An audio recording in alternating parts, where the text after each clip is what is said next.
What's going on there, everyone? Well, I didn't get to this story yesterday because I took the day off to spend with my son.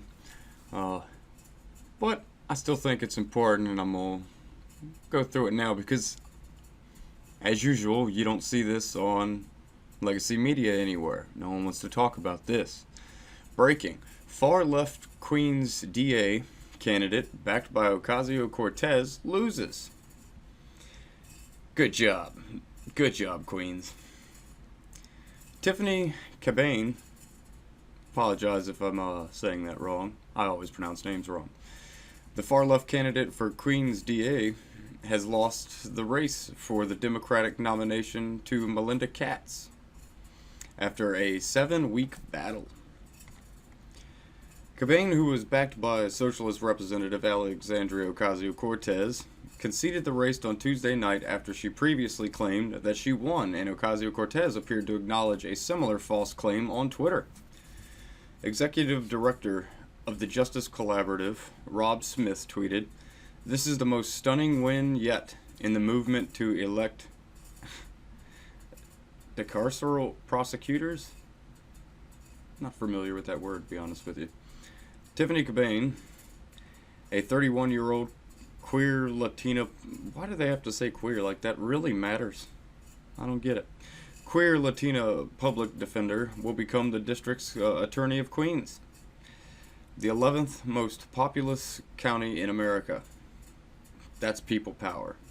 Ocasio-Cortez responded to that tweet by writing, "We meet a machine with a movement." The pitched 7-week battle for the Democratic nomination for Queens District Attorney finally ended on Tuesday when Tiffany Cabane, whose bid galvanized progressive activists nationwide and exposed deep rifts within the left, conceded to Melinda Katz, the favorite of the state party's establishment. The New York Times reported, "The result was a vindication for the Queens Democratic Party, which was left reeling last year after the defeat of former Representative Joseph Crowley by AOC. They said it didn't look like a district attorney. They said I didn't look like a district attorney, excuse me. They said I was too young. They said we could not build a movement from the grassroots. They said we would not win, but we did, y'all," the 31-year-old said back in June, claiming that she won the race. "We've built a campaign to reduce recidivism, decriminalize poverty, end mass incarcerations, and protect our immigrant communities, to keep people rooted in their communities with access to support and services." Cabane, which watched a 1,100 vote lead in late June, vanished to a 55 vote loss. That was close. Over the course of the last few weeks. Well, of course. Cabane's loss cast doubts on how much political power AOC actually has, considering the fact that she's widely viewed as one of the most powerful politicians on the political left.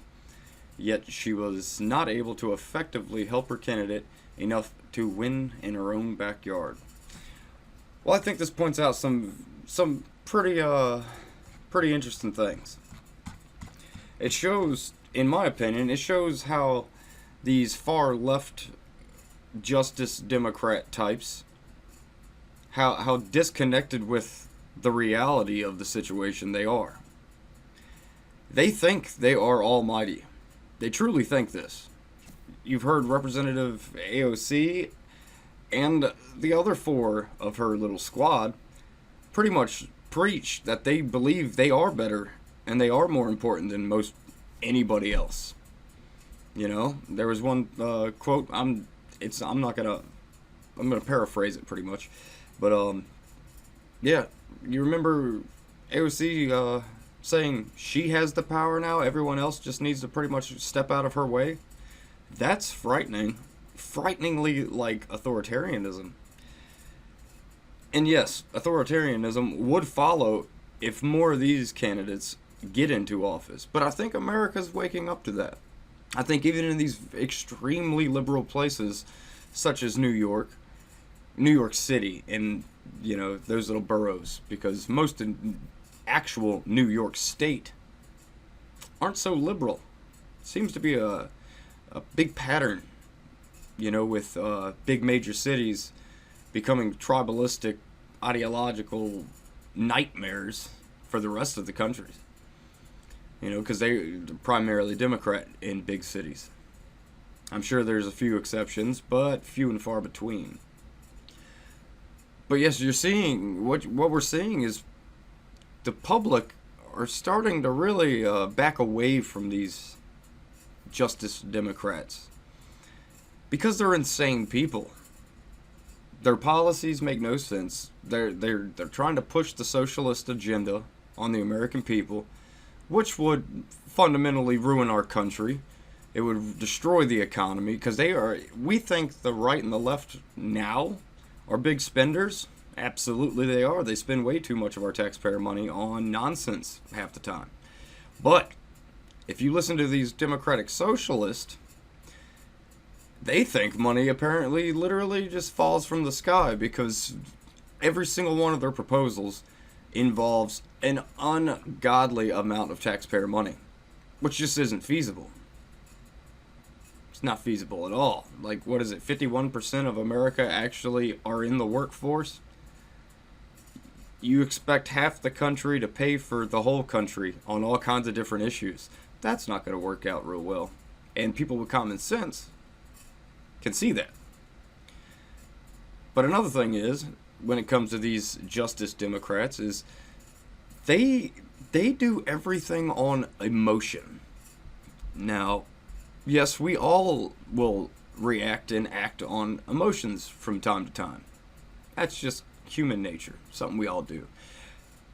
But when it comes to forming policies that are going to affect every single one of us Americans, Democrat, Republican, doesn't matter which side you're on, try to take some of your emotions out and put actual factual facts into account. That's one thing they seem to be neglecting all the time, is the actual facts of what their policies and proposals would entail. They keep things very murky, very muddy,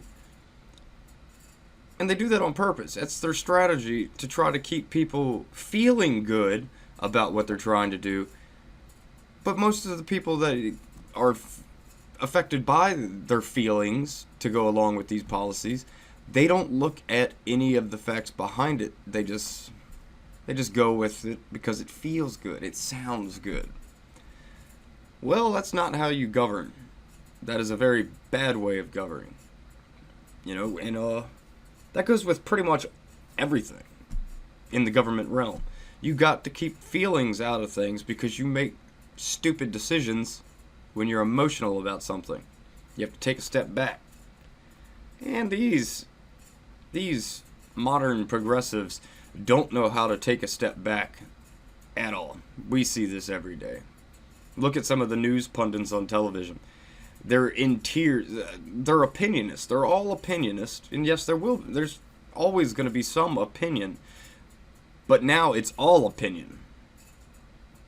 Especially, I'm looking at people like Don Lemon, people like Rachel Maddow.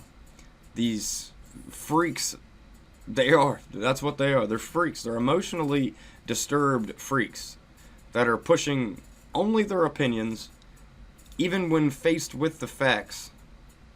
They won't argue with facts. They have to argue with opinion.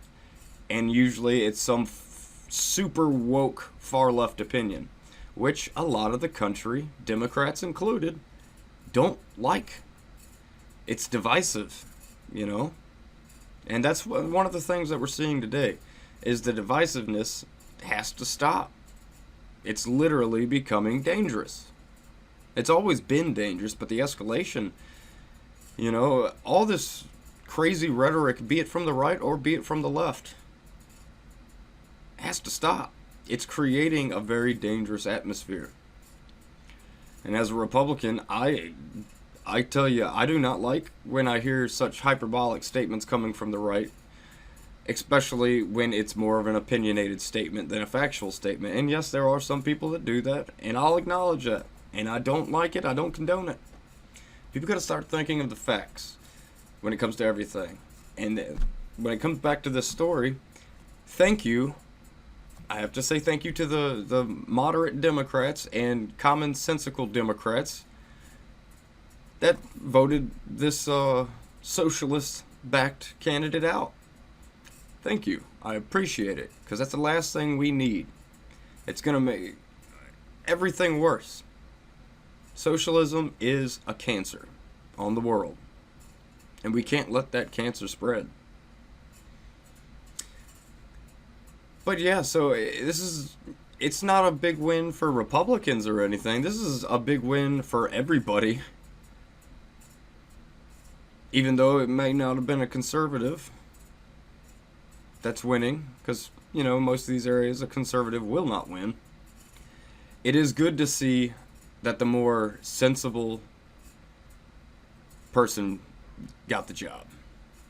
Like I said, we have to keep the far leftist types out of our governments. The fact that AOC and Rashida Tlaib and Ilham Omar are in the government, it scares more than just Republicans. There's a lot of centrist Democrats who are like, what are we doing? Why are people like this in office?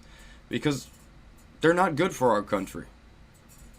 They're just not good for our country.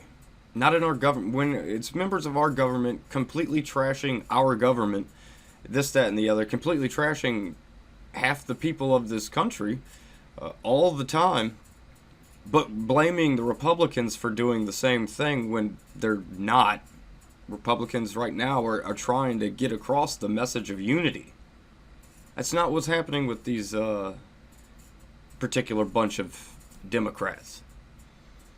So I think America's going to slowly wake up because we're starting to see a push away from these people, which is a good thing. The centrist Democrats, y'all need to come out y'all need to speak up. You know that you don't like a lot of the stuff you're seeing. Speak up about it. Stop being afraid. Don't be afraid. As a Republican, I will back you up. If if you're attacked, Republicans are generally going to back you up. As long as you're not spewing a bunch of crazy nonsense like the Justice Democrats, we will generally back up. Just because it's a Democrat doesn't matter. If you're saying something commonsensical, yes, we can be bipartisan and agree. But if you're going to spew some of this crazy leftist stuff that these individuals do, yeah, we can't agree with that stuff at all. It's insane. It's ridiculous. But I'd love to hear your comments, and as always, like, share, and subscribe. I will catch you on the flip side.